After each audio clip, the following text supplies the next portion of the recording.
जय माता दी। आप सभी को नवरात्रि की तृतीया तिथि की बहुत बहुत हार्दिक शुभकामनाएं।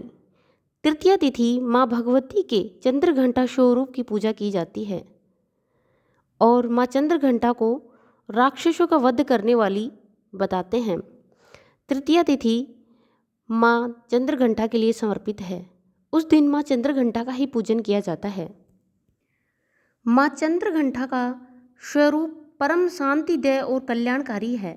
नवरात्रि के तीसरे दिन माँ दुर्गा के तीसरे स्वरूप माँ चंद्रघंटा की आराधना की जाती है। माना जाता है माँ चंद्रघंटा की पूजा और भक्ति करने से आध्यात्मिक शक्ति मिलती है और माता अपनी कृपा सभी पर बनाए रखती है।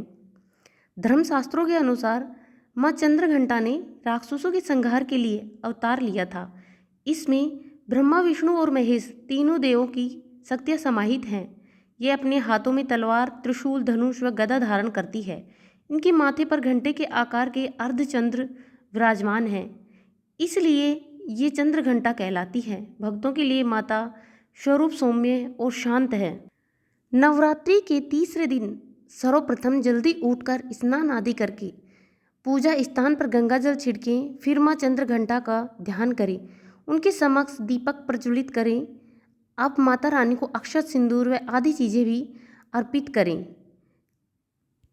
ऐसा माना जाता है कि देवी चंद्रघंटा को सुनहरा या पीला रंग पसंद है, जिसे आमतौर पर इस दिन भक्तों द्वारा सजाया जाता है। और माँ चंद्रघंटा को दूध से बनी हुई चीज़ें भोग में बहुत पसंद हैं। माँ चंद्रघंटा को दूध से बनी खीर और मखाने का भोग लगा सकते हैं। और नवरात्रि के तीसरे दिन माँ चंद्रघंटा की पूजा श्रद्धा भाव से करें और इस मंत्र का जाप करें। इस मंत्र का जाप करने से माता सदैव प्रसन्न हो रहती है। इस प्रकार इस मंत्र का जाप करना चाहिए। या देवी सर्वभूतेषु माँ चंद्रघंटा रूपेण संस्थिता नमस्तस्यै नमस्तस्यै नमस्तस्यै नमो नमः। कहा जाता है हमें निरंतर उनके पवित्र विग्रह को ध्यान में रखकर साधना करनी चाहिए। उनका ध्यान हमारे इह लोक और परलोक दोनों के लिए कल्याणकारी और सद्गति देने वाला है। इस देवी के मस्तक पर घंटे के आकार का आधा चंद्र है, इसलिए इस देवी को चंद्रघंटा कहा जाता है।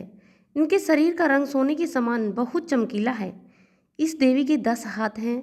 वे खड्ग और अन्य अस्त्र शस्त्र में विभूषित हैं। सिंह पर सवार इस देवी की मुद्रा युद्ध के लिए उद्यत रहने की है। इसके घंटे से भी भयानक ध्वनि से अत्याचारी दानव, दैत्य और राक्षस कांपते रहते हैं। नवरात्रि के तीसरे दिन इसी देवी की पूजा का महत्व है। इस देवी की कृपा से साधक को अलौकिक वस्तुओं के दर्शन होते हैं, दिव्य सुगंधियों का अनुभव होता है और कई तरह से ध्वनियाँ सुनाई देने लगती हैं। इन क्षणों में साधक को बहुत सावधान रहना चाहिए। इस देवी की आराधना से साधक में वीरता और निर्भयता के साथ ही सौम्यता और विनम्रता का विकास होता है। इसलिए हमें चाहिए कि मन, वचन और कर्म साथ ही काया को विहित विधि विधान के अनुसार परिशुद्ध पवित्र करके चंद्रघंटा के शरणागत होकर उनकी उपासना आराधना करनी चाहिए।